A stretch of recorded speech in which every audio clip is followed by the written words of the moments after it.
Hello, everyone. I'm Louise Castanhedo and I'm here to tell you the latest on the backstage of the planetary transition. And here we go with another video from the series about Yahweh and our beloved Christ, where I'm going to tell you about the state of Yahweh's paraspirit. But first, let's play the intro. Alright, everyone. Let's start our video today. I always love to greet all of you, my dear YouTube and podcast audience. I always wish you all good health, peace, harmony, joy and, above all, hope, people. Hope, because the world of regeneration is also coming, as always, reminding you all, people, to continue your prayers, because it's working.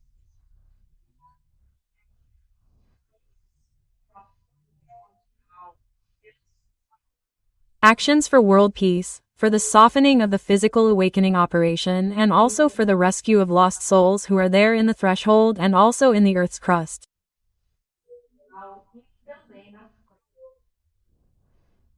Alright, people. Today we are going to talk about the paraspirit of Jah or Brahma or Zeus or Odin, in short, the many names he has.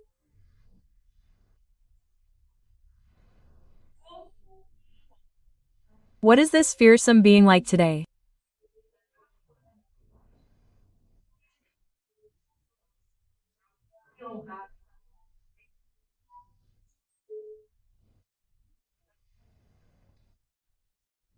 Well, according to what our esteemed and honorable Knight Templar Tiberius tells us, he said the following. Due to Jahan's decision to incarnate on the planet, his paraspirit became deformed as he continued with his evil deeds and various strategies to try to dominate the planet.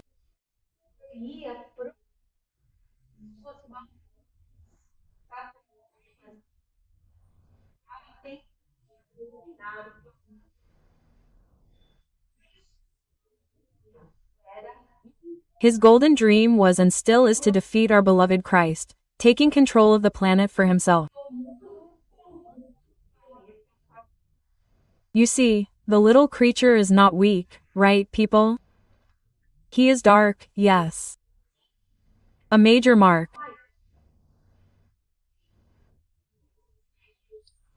And according to what Tiberius told us, Yahweh is very envious of the power that our Christ possesses.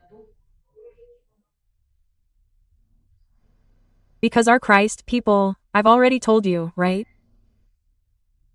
Our Christ, he is a being of such power, a power that we don't even suspect.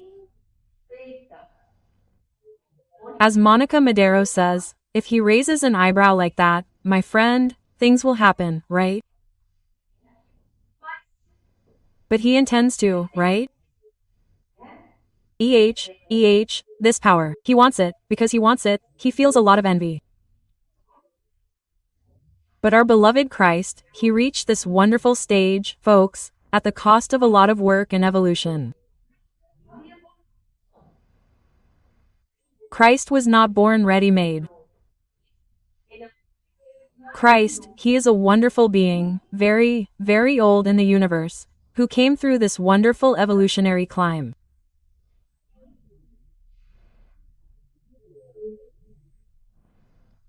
According to the law of light and loving logic, as he evolved, he increasingly increased his vibratory pattern, his light, his strength.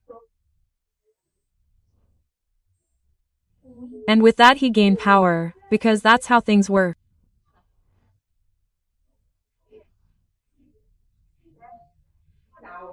But you only gain this power if you have moral evolution, only as you begin to emit light from your spirit, because that's the great key that God placed.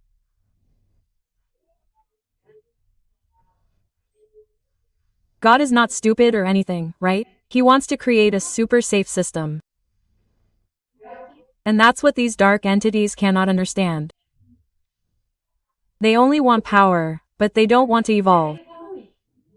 They don't want to give up being dark, being evil. They just want power, right? Very well. In the early days of life on the planet home, a primordial soup of elements.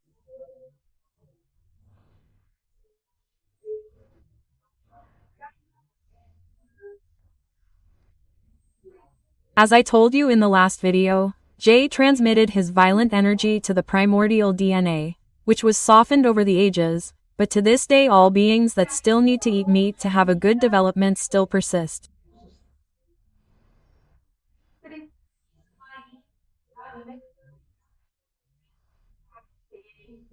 I already told you all this in the last video. Sometimes I repeat, some concepts that you need to fix in your minds, okay? Because there's a lot of information, there's a lot of stuff, there's a lot of new stuff. And if you have any, because I imagine you must be full of doubts, we'll hold on tight, because there are more videos in this series that will slowly explain everything, all the details, okay, guys? So, hold on tight because there's still a lot of information to come, okay? And if you're enjoying the content of this video, you know what to do, guys. Click on the bell, like it, and share the video.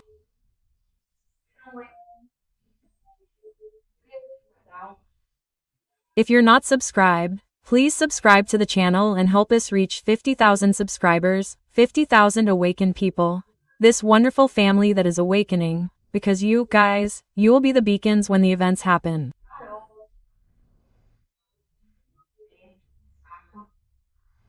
Don't forget that. I've already made a video about this, okay? Very well. Why did Yahweh do this?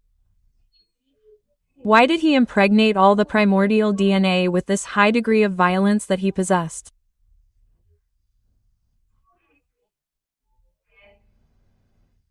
Because he's very intelligent, he's already come up with a system to feed on the fear of his prey, right?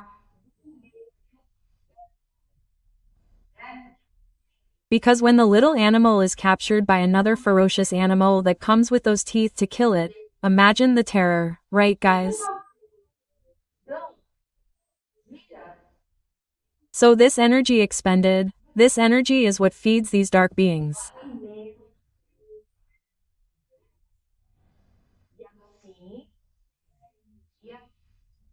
And so this energy makes them feel strengthened within this dark system, okay?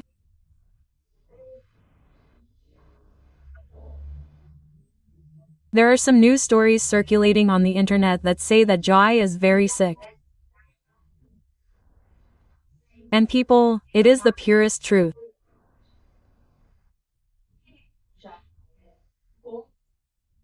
Jai's paraspirit is in a deplorable state, people, because he has been accumulating his evil deeds for millions of years, billions, right? To be more honest, right?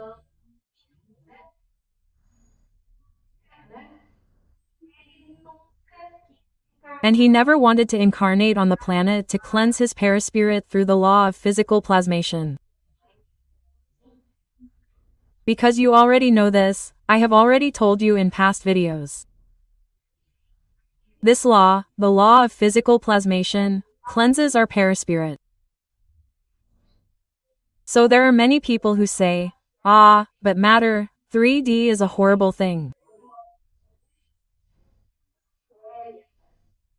People, matter, this 3D dimension in which we live, it is, people, spectacular, because it allows us to cleanse our paraspirits.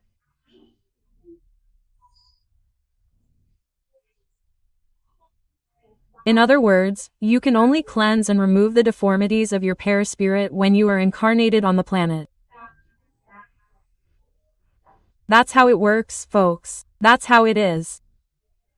That's the famous law of physical plasmation. So, what happened to Yahweh?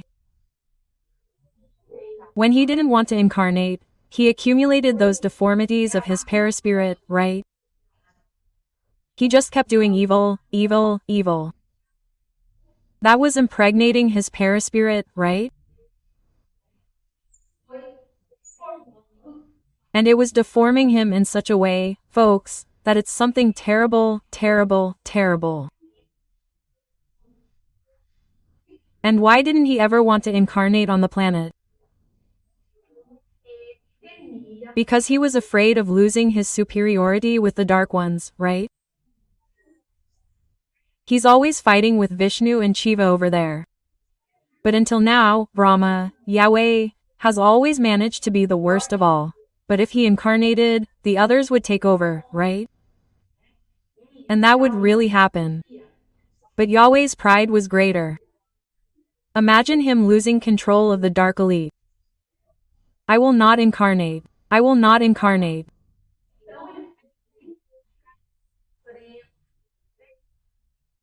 So he preferred to suffer with his terribly deformed paraspirit than to submit to the natural evolutionary process and cleanse this deformed paraspirit that he had, right?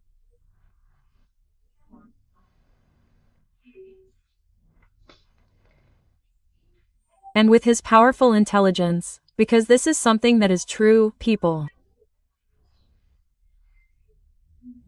These beings have our intelligence and a very great technological knowledge.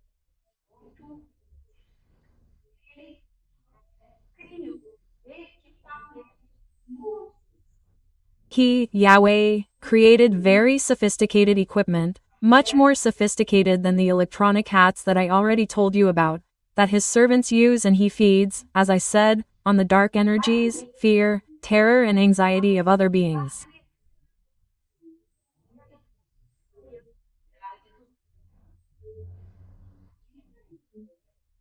And these energies, in fact, only feed Yahweh, but they do not cure him. They will not cure his paraspirit in any way. And with all this, his energetic addiction to evil only increased.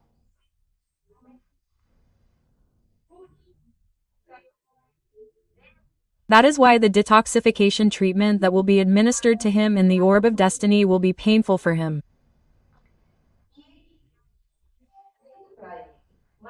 But there is no other solution. It's like the recovery of a drug addict.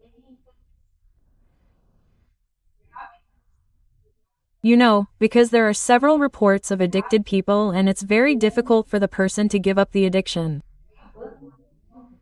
It's painful, the person suffers. And it's the same thing with evil.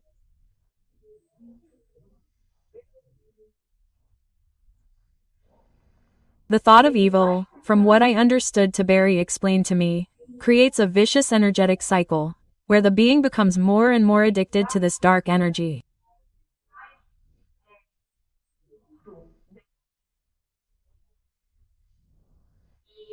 And what's going to happen now?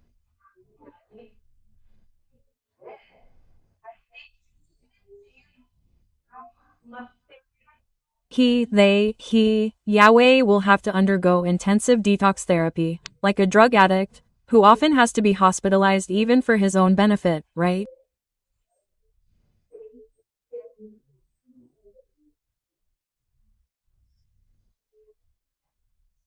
Separated from society, in short, so that he can get better, can heal, right?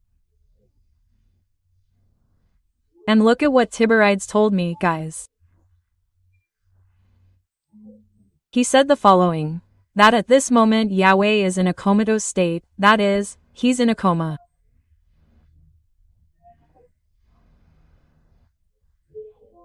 This coma was induced by his paraspirit.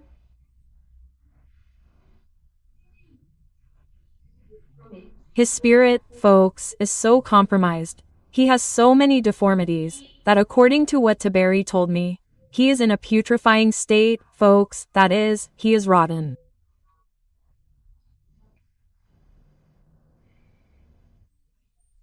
And this state of putrefaction happened due to all these evils. All of this I have already explained to you throughout this day. And he was reaching such a point, folks, that his paraspirit is virtually, truly collapsing.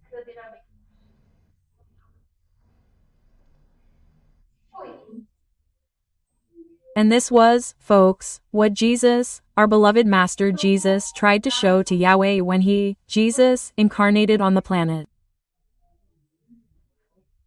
In other words, Jesus, who is Jesus, incarnated on the planet. And what did he do that for? To show Yahweh. Look, Yahweh, come incarnate so that you will begin to unchristen your heart. Come to the light, come to our side, which is much better. But Yahweh, unfortunately, did not understand the teaching, and now the learning for him will have to come in another way, harder and more severe, unfortunately, because that was his choice.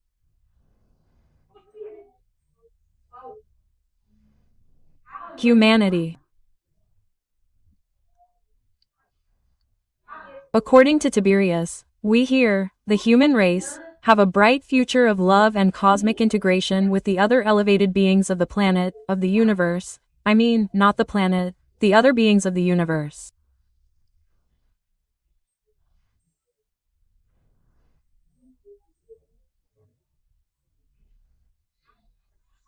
And this experiment, which is our experiment, is already proving to be a great success, led by our beloved Master Jesus, and it will contribute greatly to universal evolution.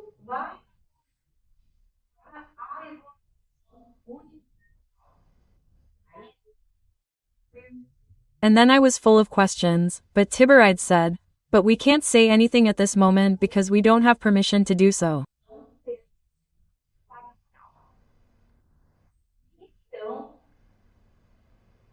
And then Tiberius said goodbye in that session, right, and said, look, my daughter, don't be afraid of Yahweh. Because I was kind of like that with the Olin, right? I said, guys, I'm going to talk about this very dark being, their companions, right? I'm here incarnated, quote. And then he said, no, my daughter, do not be afraid of Yahweh. He is very busy right now, trying to get out of the coma induced by his extremely deformed and contaminated paraspirit, okay?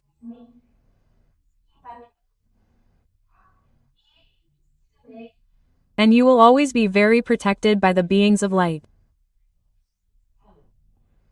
So, folks, that's it. I hope you enjoyed learning all of this. It's a lot of information, right? And wait, folks, hold off on asking questions for a bit because there's still more information to come, folks. There are more videos coming out with a lot of information about this subject. I'm Louise Castanhedo. I'll wait for you in the next episode of this channel. See you then. Key.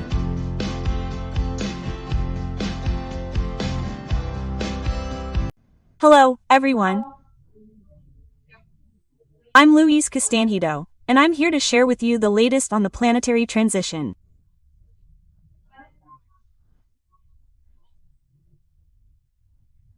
And today, everyone, continuing our series on beloved Jaho, who will appear a little later, we're going to talk about Jaho's departure.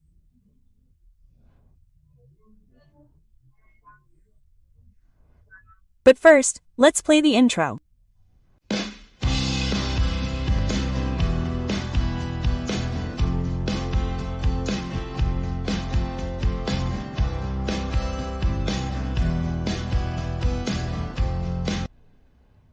Alright, so let's get started, everyone.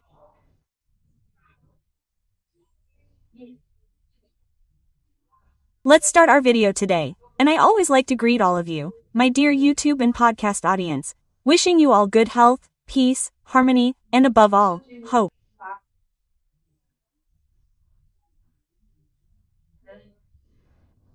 That's right.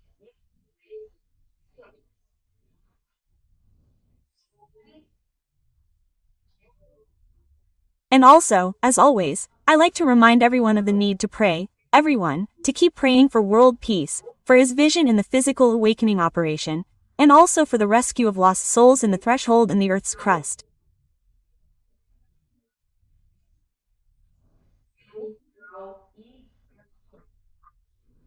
Okay? Well, let's get to the point.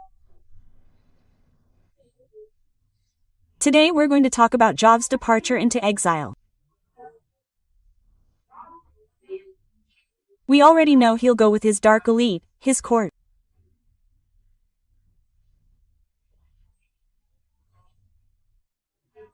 The people who call themselves classes A and B, they call themselves that, Because the other classes of the Dark Elite already went through the portal, folks, during the dismantling.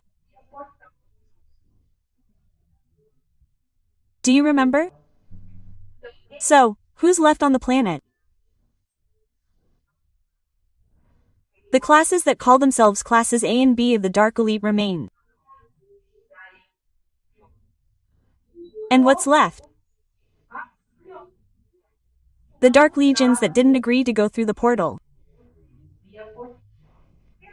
Because, of course, the Dark Elite negotiated a better way out for themselves. The rest, they don't care. It's typical thinking, right, of the Dark Ones, right? I have listeners who are asking me this. So, folks, let's be clear, okay? Those who remained on Earth are classes A and B of the Dark Elite and the legions there that they consider inferior, okay?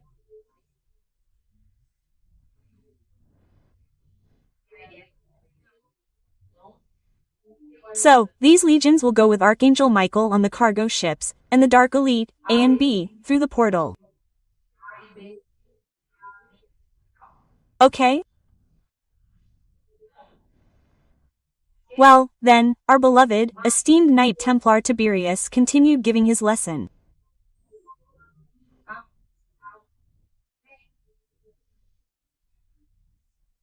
He came to several mediumistic sessions to explain this whole subject, because you've already realized it's a complex, intricate subject.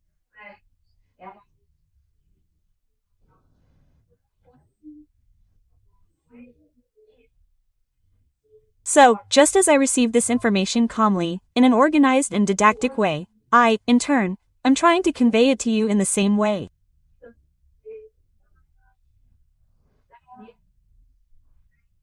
I hope I'm succeeding, right?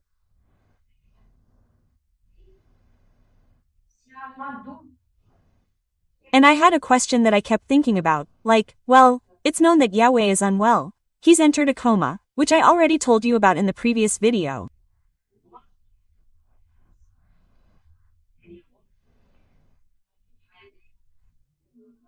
And in fact, this coma is a collapse of his own perispirit, which is so deformed, so that it collapsed, right? And then I started thinking, right? I said, guys, but how does this being go to the dimensional portal? If he is in a coma, how will he hear his sentence?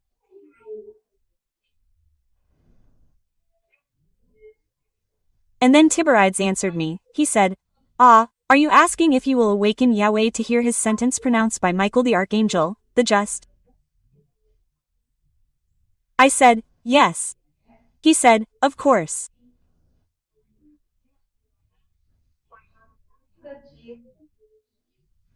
He will be given a charge of energy that will allow him to regain his consciousness so he can understand what is happening.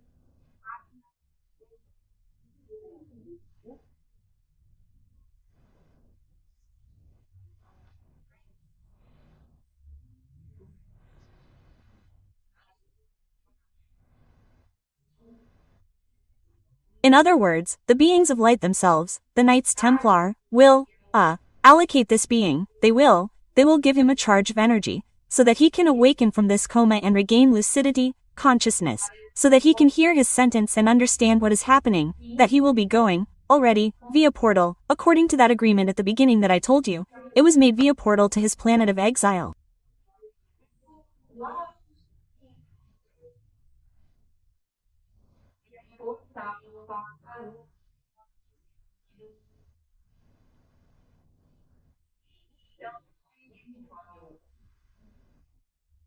And then, as Tiberi told us, this being, Yahweh, will enter the dimensional portal that will take him to his destination along with his dark companions.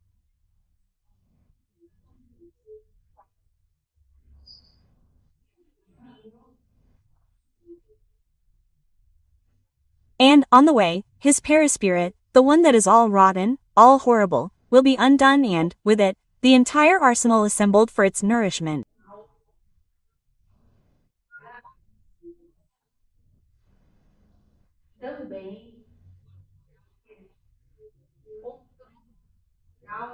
And also the arsenal he assembled for the cerebral control of one's own consciousness, so that when he gets there, he will arrive, according to Tiberius' own words, he will arrive naked and without the protections he hides behind today, okay?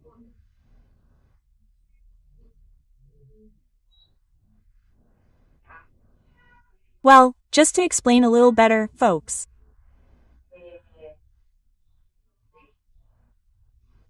You know that these beings of darkness, the ones I already told you about, they feed on our energy of fear, of terror. Why was this done, folks? This was done to keep their paraspirit, well, let's say, more preserved.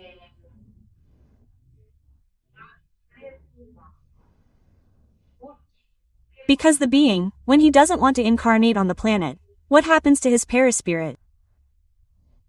His paraspirit begins to shrink, shrink, shrink until it turns into an ovoid. So, what do? They're very intelligent, right?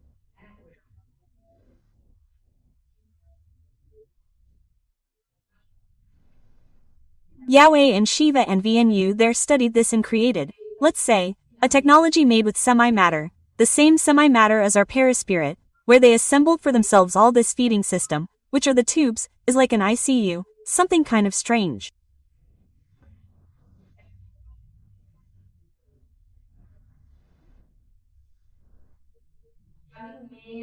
And they then feed on the energy of fear, of dread within us. That's why, folks, we have so much horrible news circulating around the world. Because each piece of news, for example, I'll give you an example here. The last one I heard now, is opening a rift in the middle of the Atlantic Ocean. And this rift will destroy the planet, it will, I don't know, cause a super tsunami. When I saw that, I said, oh my god, but the gang has run out of things to invent. Then the Templar ship changed its orbit, adjusted its course, which was a little more towards Saturn, closer to Jupiter. They've already said that it's not an object coming, that it will hit Earth, that this, that, because each piece of news that comes out generates a wave of fear. Yeah, it's hard not to be impacted by news like that. You have to do some work to, reject it, but the truth is that what is this news made for?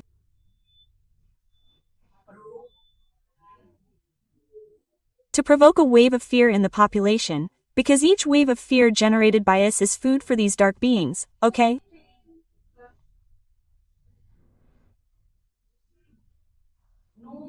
So, what will happen when they are traveling through this tunnel, this dimensional portal? All of this will be undone. Why?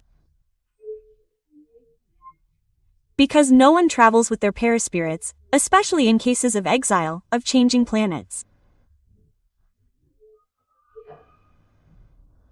Well, all of this, folks, the paraspirit is undone. Why? Because it is made of the semi-matter of the planet where they are interning.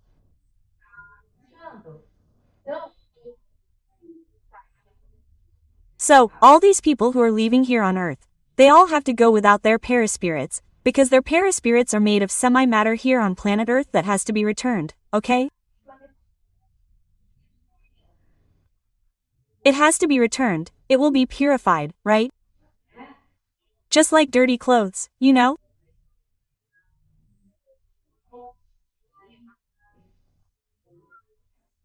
Which will arrive very dirty and so on, and then they will wash, they will add bleach, they will put disinfectant, lysoform, in short, everything necessary to make this energy, this semi-matter clean again, so that it can be used for the new inhabitants who will come here to Earth, because there are a lot of beings arriving, especially from the Pleiades.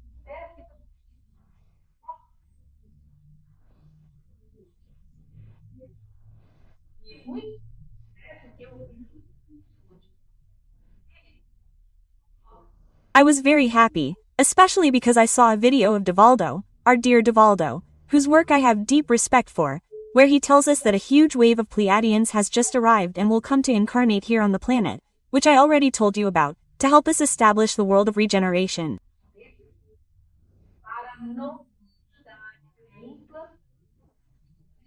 They are coming to teach us.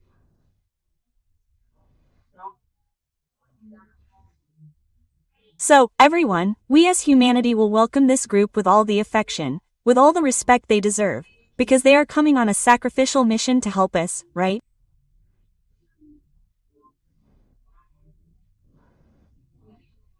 But it's great news for us, right? We have to be really happy about this. But coming back to this, I made this, but now returning to the subject of Yahweh, what will happen? So, he and his minions there, his accomplices will lose their paraspirits and all that equipment, because they also use, people, those electronic hats for what? To obstruct their own consciences. Because conscience, people, it is placed within us when God creates us.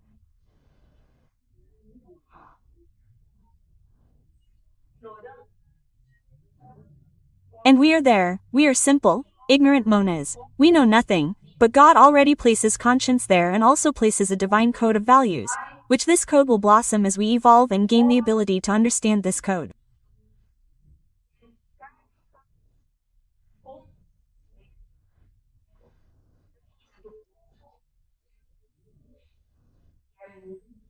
So, for example, the code we have today, which is much more perfected than when we were primates, for example, will be delayed, so to speak, in relation to our future lives, because it's all there inside.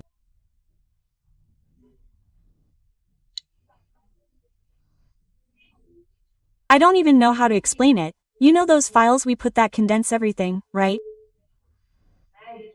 Then it comes there, you click and it opens.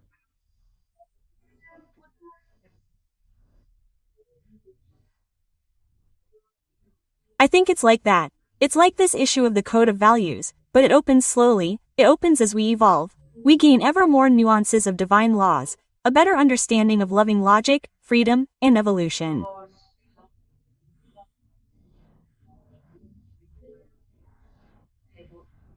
It's wonderful, right, folks? God is God, right? No, I wouldn't settle for less, would I? Very well. So, once they get there, they'll lose all this gadgetry they invented. And what will happen?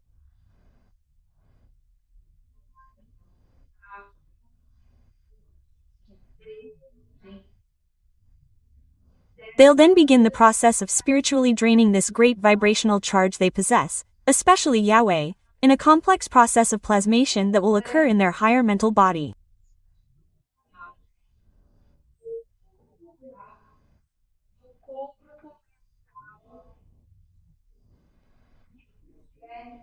And what is this higher mental body? Let's go. So, let's pause here for a moment to explain to you a little how this all works.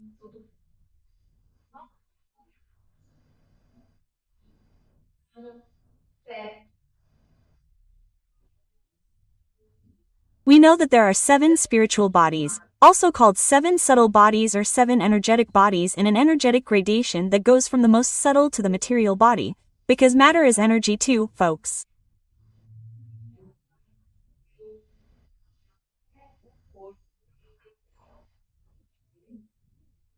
Don't forget that. Our beloved Einstein has already solved this riddle, right? Anyway, knowing this, because, normally, we always talk, especially in spiritualist circles, right?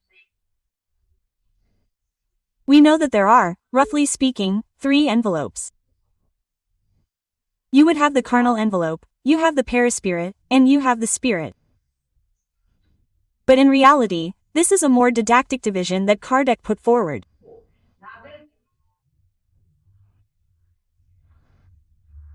In fact, what we have are these 7 spiritual bodies that create this connection between one body and another in a gradient that goes from the most subtle to the densest.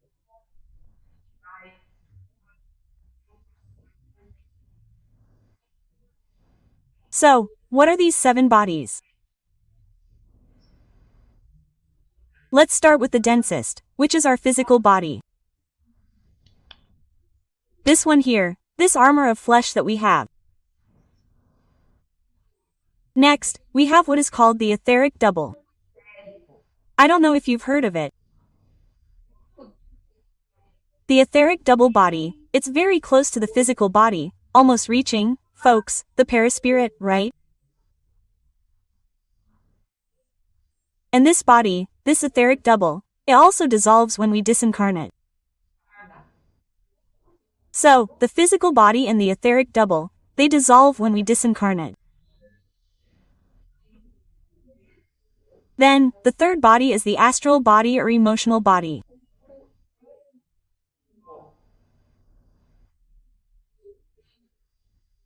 And we also have the lower mental body or concrete mental body.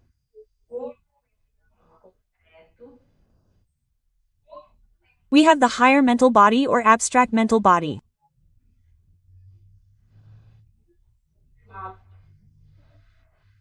We have what is called the Buddhic body and, finally, the Atmic body, which is the divine spark, the spirit, the Mon, there are several names for it. So, as you can see, folks, there is a gradation in all this, okay? That it happens. And in the case of Yahweh here, I'll even look here, because this thing is complex, you know? Yeah, he'll stay. He goes there with the higher mental body.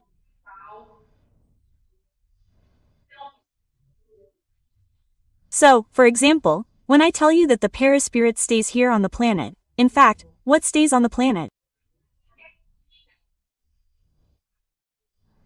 The etheric double, the astral body, and the lower mental body will stay, okay? What goes is the higher metal, the Buddhic body, and the Atmic body, okay? Yeah, I'll even write this down for you. I'll put it in description of this video here, okay? Because it's for anyone who's interested, who wants to study a little more about this, right? So, Tiberides continued explaining. He said, "Look, my daughter, in exceptional cases like this one of Yahweh, where the spirit is so indebted that it goes to a world in formation, it doesn't deserve to go anywhere else, other than a planet that is still in formation.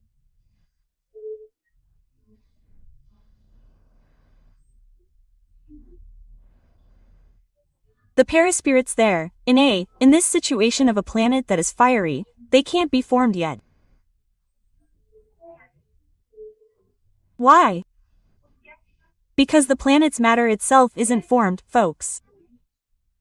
It's still in the process of being formed. That thing over there is a ball of fire. So, not even the mineral kingdom is stabilized yet. So, how are they going to be able to stay in a place like that, right? They're going to stay with their higher mental body, right?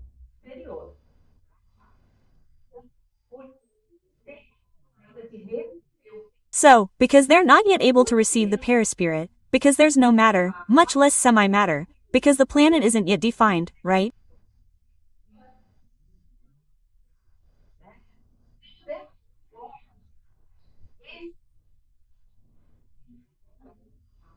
So, in this way, folks, these spirits that go there are forced to work with their higher mental bodies and the Buddhic body, which makes everything more painful for them.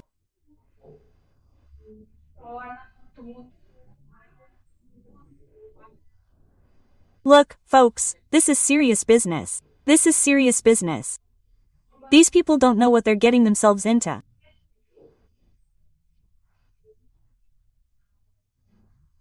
Things, folks, from what Tiberido was telling me here, are going to be very serious, because what I understood is that this higher mental body and the Buddhic body, they are much more sensitive to emotions, to everything, because there will be no protection, there's no need for a perispirit there to protect, much less a physical body, right?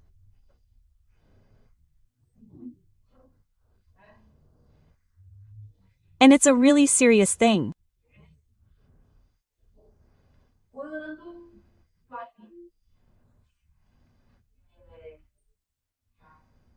Well, when the planet stabilizes and the material field, the mineral kingdom, emerges, and there will also be the emergence of semi-matter, because first, matter, semi-matter is needed, right?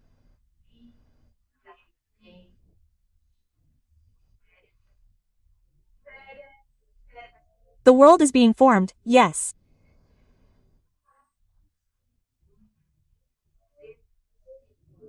Then, the semi-matter will be able to be worked on, and they will then receive new paraspirits, feeling much more comfortable.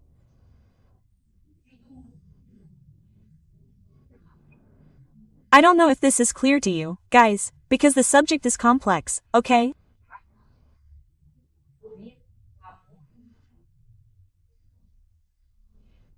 We've heard a lot. I don't know about you, but I've heard a lot, that when we're incarnated here, we have joys, we have sadness, sometimes we feel poignant emotions, but it's said that everything is very muffled by our material body.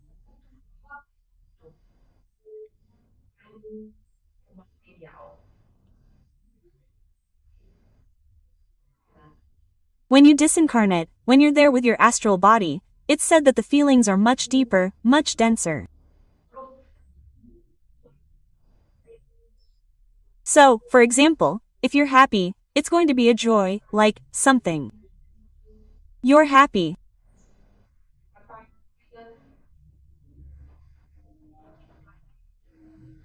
On the other hand, if you've messed up a lot here on the planet, made a lot of mistakes, and, well, you'll also feel, the pangs of remorse much more poignant than what we feel here when we're incarnate.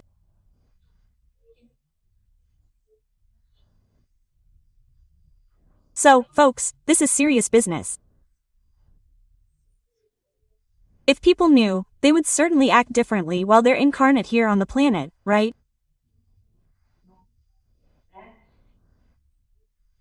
Anyway, I hope that's more or less clear, right?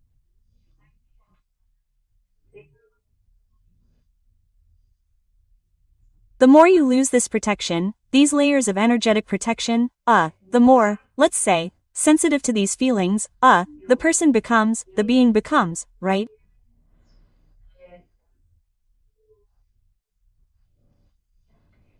And Tiberides continued explaining, right? He said, "Very well, and this time, my daughter, you will not be granted intelligence.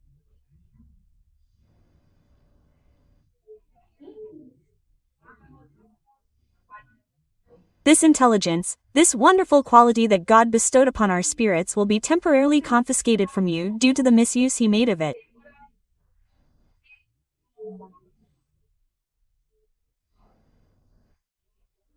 And this rule also applies to the entire dark elite that accompanies him.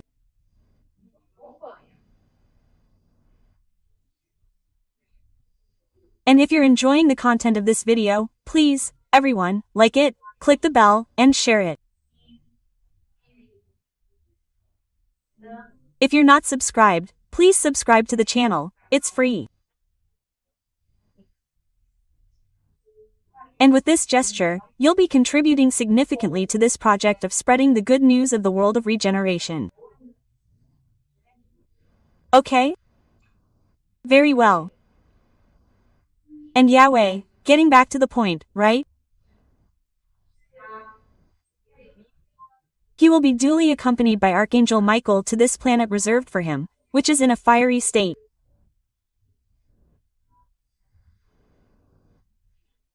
And as I said a moment ago, this time he won't receive the gift of intelligence. He will also no longer receive the terrifying amount of negative energy that he himself, folks, provokes in other beings. Why will that happen? His feeding system will also disappear. Everything will disappear when he goes through the portal, right? So, what will happen when he no longer receives this immense amount of negative energy, fear, and anxiety that we ourselves emit? He will weaken tremendously. And what will happen to him?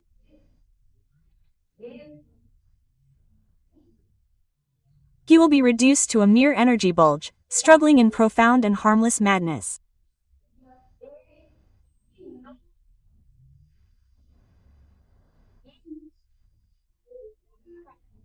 This is because he has already caused so much harm here on the planet, and his time has come, according to the decision of our beloved God, Father and Mother. Because the law of evolution, folks, is inexorable. And those who rebel against this law of evolution feel its hand increasingly heavy.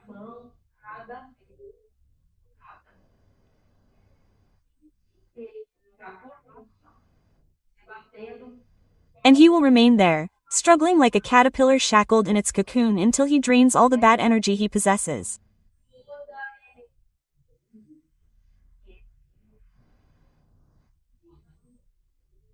And when that happens, he will then restart his evolutionary task. Watch, folks, look very closely.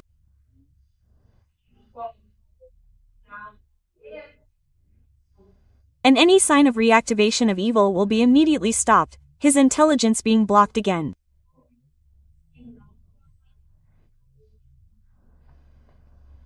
Come on, folks, it's serious. It really is, okay? We even feel sorry for him, right?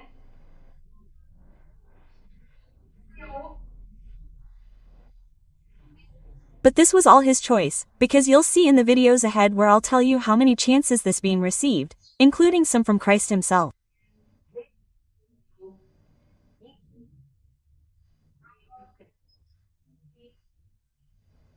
And he deliberately ignored everything. So it was his choice.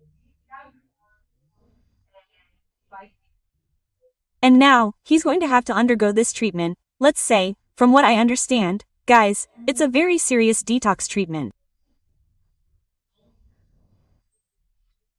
Very serious. It's like a person who is completely ill, overcome by drug addiction, for example, and who is on the brink of death. So what's going to happen?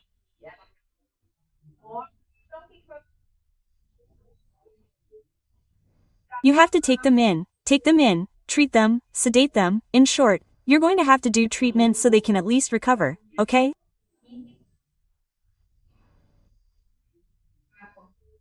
So, that's what's going to happen to Jave, not just him, but the entire dark team that accompanies him, right? And by their own choice, right? Well, Lucifer, for example, he was super smart because he got it. He said, wow, we met Christ, we were enchanted by our beloved Christ and said, guys, I'm going to the light. And he did, you know? Look at how much suffering he spared himself, which Yahweh and company, Virgin Shiva and other archons, right? Also known as archons, they will have to go through now, right?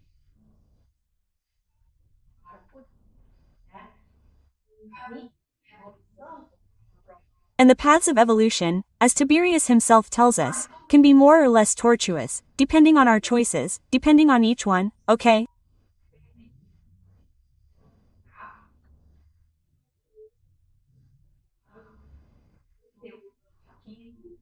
So, folks, I hope you enjoyed the content here in this episode, and in the next episode we will learn why God, Father and Mother and our beloved Christ, allowed all of this.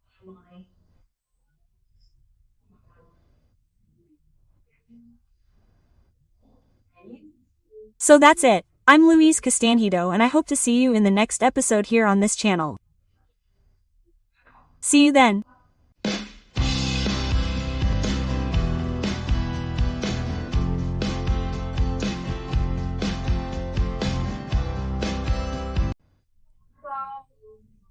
Hello everyone, I'm Louise Castanhedo and I'm here to tell you the latest on the behind the scenes of the planetary transition.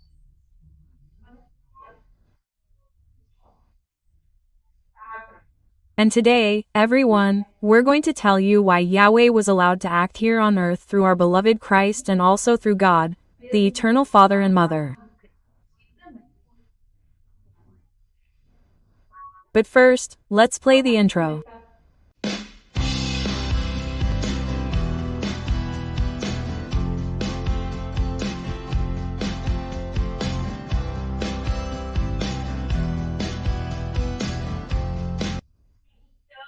So, everyone, let's start our video here with great joy.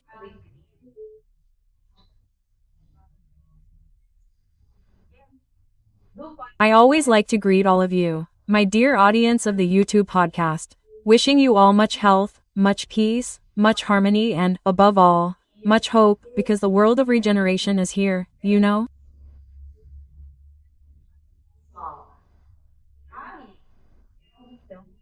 So, let's continue praying, people.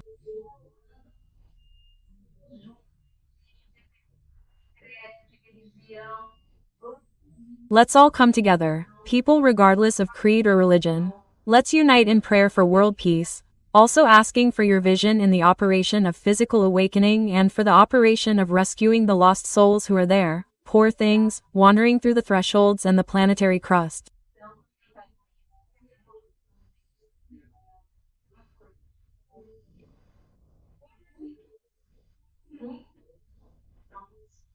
Very well. Then our esteemed Knight Templar Tiberius continued giving his lesson on this intricate subject.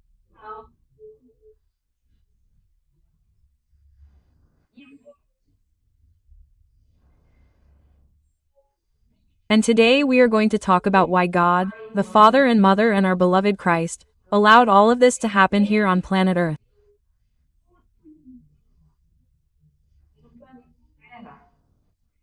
Because we know that you are all wondering this.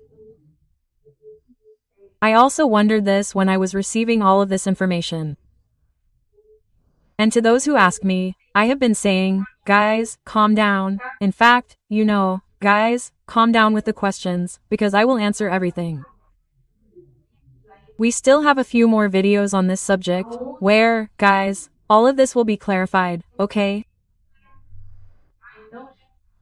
So, guys, hold on tight, calm down. We will answer everything for you, okay? Just be patient. Very well. Hey, what does Tiberius tell us?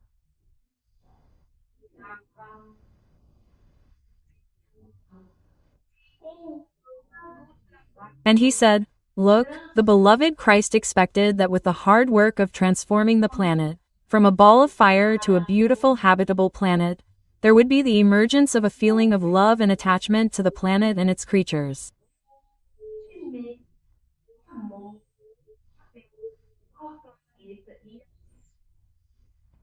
Okay? You see how wonderful it is, right? That this chance was given, right? And because, both God and our beloved Christ, they always give us all the chance to participate in the process.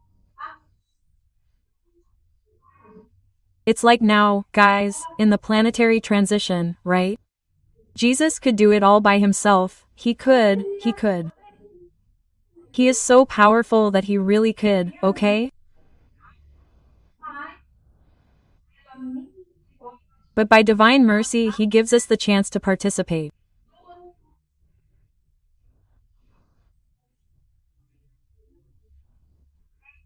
So, the elevated stellar brothers, because guys, they are here on a sacrificial mission helping us, but think that they are having a fantastic evolution by working with us, because they are increasingly improving their spiritual qualities, right?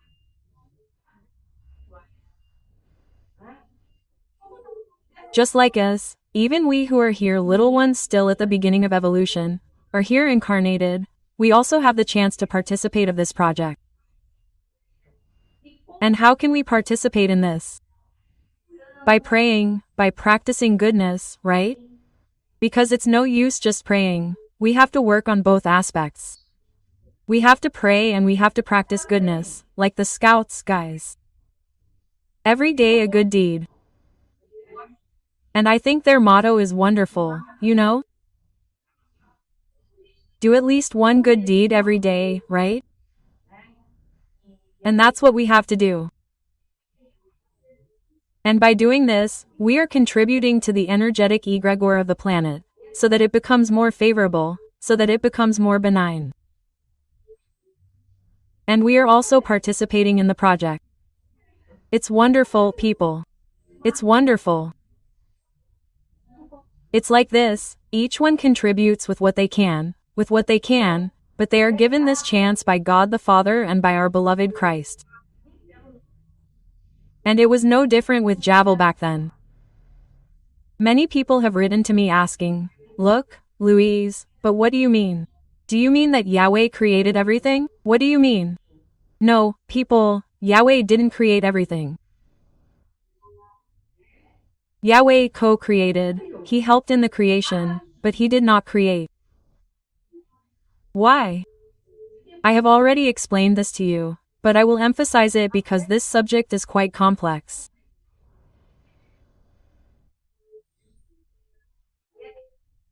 Well, for each planet when it is formed, folks, there is a celestial team designated by the Christ of the planet to work on the entire evolutionary issue of that brand new orb that is being formed.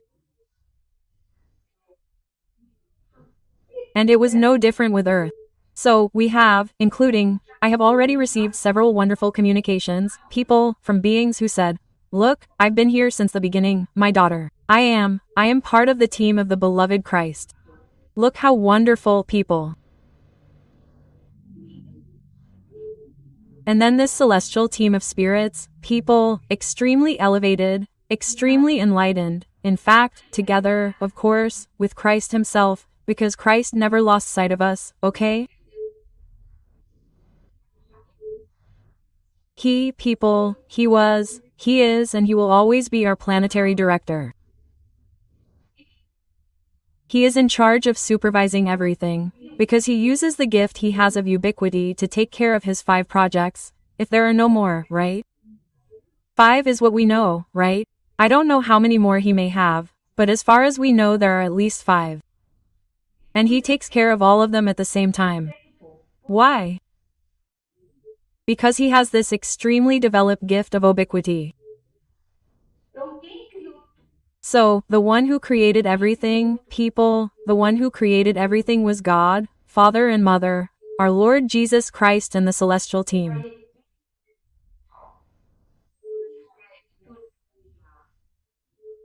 And the Jai and his dark little gang helped co-create this, but let's say, at the very end of this creation scale, okay?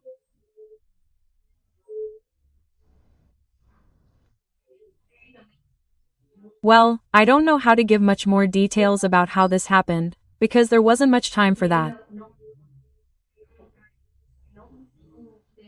I also don't have enough knowledge of bioenergetics to perhaps understand this. Tiberiades himself told me this and said, "Look, my daughter, we try to explain it to you in the most accessible way possible. That is, they give us the information in a very digestible way, okay? But of course we will understand it according to our intellectual and technological capacity that we have today, okay?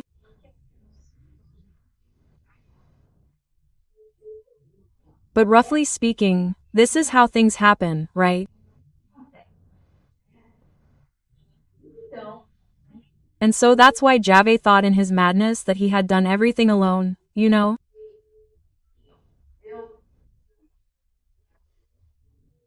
Because since his vibration, his team's vibratory pattern were very low, he couldn't even see these beings who were operating these wonders.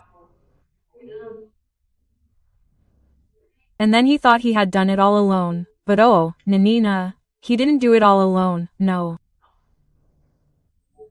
But anyway, our Tiberides continued explaining.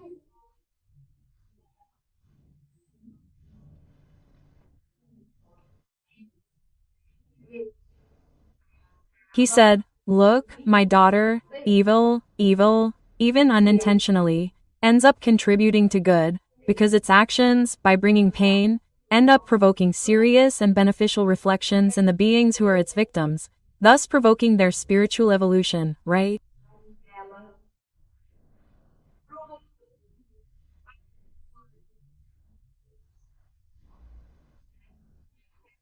It's that story that Jesus very well put when he was here incarnated, right? When he said, "Evil has to exist, but woe to whoever brings evil." What did he mean by that?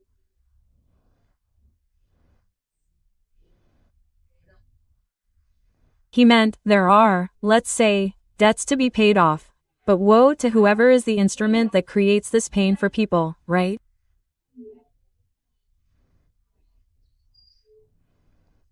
I don't know if I managed to explain myself well, but it's all a system. For example, if you don't have a prediction in your evolutionary programming to go through a certain situation, you won't go through that situation. You can cross paths with a lot of dark people, but you won't go through that situation.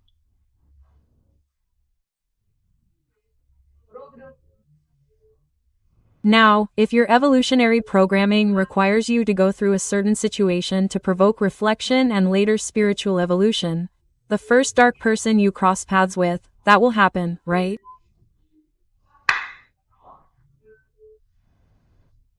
Well, that's how it works.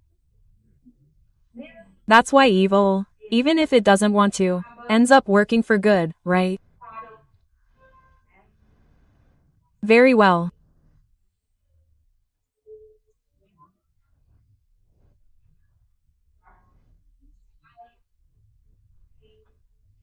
Well, Tiberidos continued speaking. He said, look, we must remember that this planet, this little planet here, Earth, was once primitive and then entered the era of expiation and trials, receiving a population of beings who had recently emerged from animality, who would be native beings and, therefore, very crude and in need of permanent training of their intelligence, with instincts at a very high level, still dominating their attitudes and actions.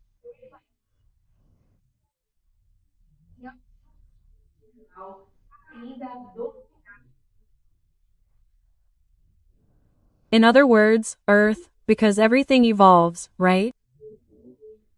We were once a ball of fire, then it stabilized. We entered the era of a primitive world, right?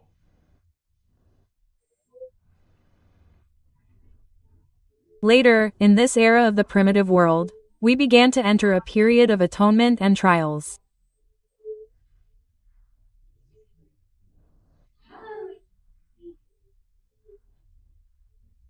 At the very beginning of this period of atonement and trials, the planet received a population that is called indigenous, which was a small population of spirits that had recently come from the animal world.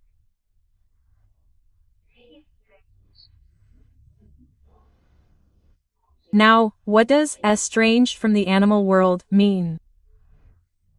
Their instincts and passions were at their peak. So, they were very crude, very primitive beings, needing to have experiences, needing to evolve.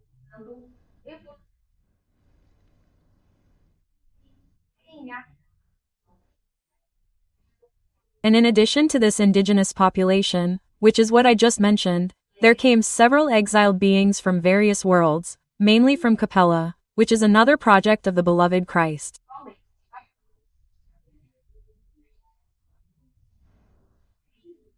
These beings came with a great need to evolve, because they were all dark people. No one is exiled because they are good. We are exiled because we are dark, right? You can be a little dark person or you can be a big dark person. It depends on each person's choice. But the fact is that those who came in exile didn't come because they're good, they came because they're dark, okay?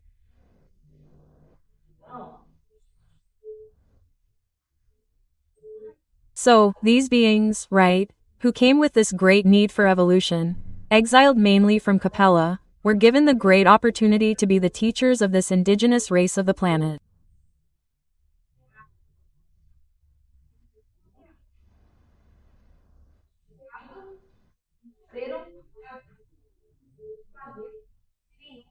On the one hand, they suffered the hardships of living on a planet without any technology, but on the other hand, it offered them a precious opportunity to detox from evil, since they had to keep busy surviving the fierce nature of the planet.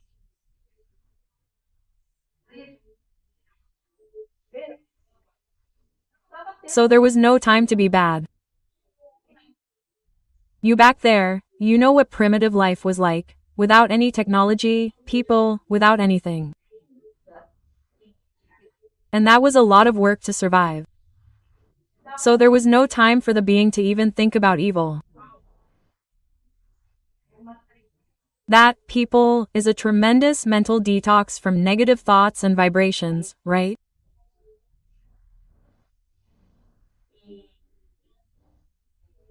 And then, as Tiberiades spoke and said, "Look, as you can see, my daughter, everything fits perfectly within God's designs." This is wonderful, isn't it? When we stop to think about it, it's very, very intelligent. These are projects, people, a lot of such enormous intelligence, enormous. So, these beings who came in exile, who were more sensitive, because it's a gradation of darkness, right? What I joke with you about, the little ones came, the dark ones and the big ones, right? But then the most sensitive ones, they managed to return soon to their homes of origin, now properly spiritually matured.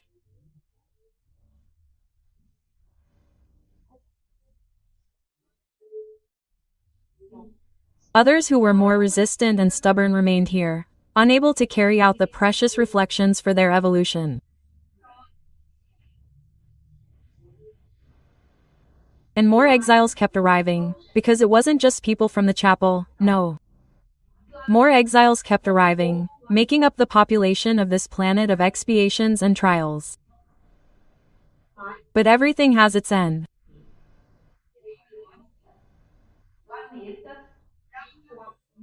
And now the planet, with the majority of its population already moderately mature, will be elevated to the next level of a world of regeneration.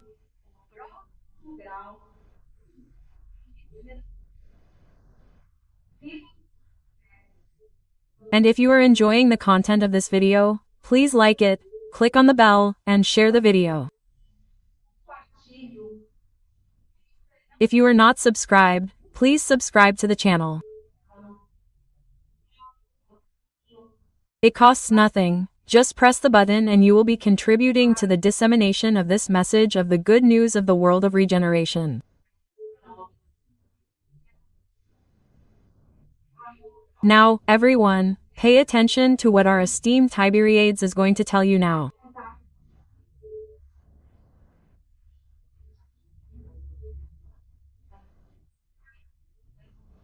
He said the following, that from here on planet Earth, the minority of dark spirits, both disembodied and incarnate, will be removed, but it will be in distinct stages, right? Although they are numerically significant, because there are more than 4 billion.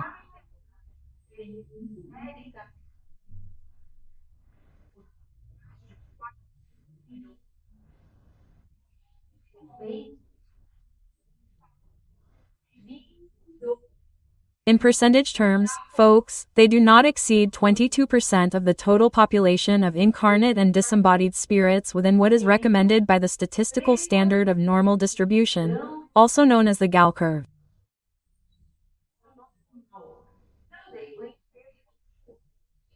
Here's that graph, folks. Anyone who has studied statistics a little knows that it looks like a hat, right? So, the distribution of evolved, average and non-evolved dark spirits follows exactly this distribution curve called the normal or Gauss curve, okay? It's mathematics, because God is mathematics too, right, folks? This is fantastic, right?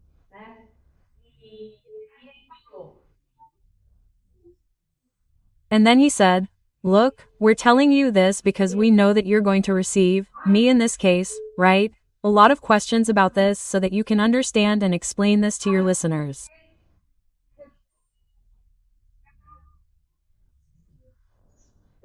So, folks, the dark ones are not the majority, they're the minority.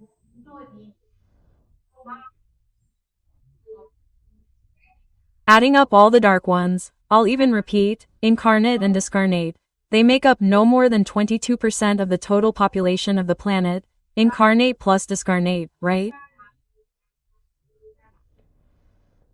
That's why they leave, folks. It's logical, right? Because you're going to leave a minority that will take the majority. This doesn't make sense, folks. It doesn't make sense. The minority that leaves, okay? that will be exiled to orbs compatible with the vibratory pattern of these beings, right?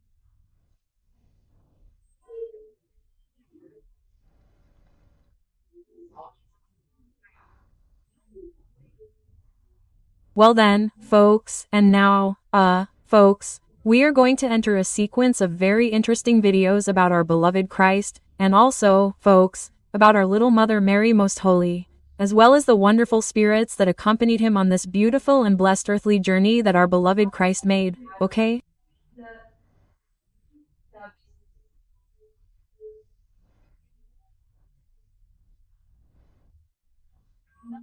So don't miss it, folks, because this series is truly wonderful. I'm Louise Castanhedo. I hope to see you in the next episode here on this channel. Until then. Oh,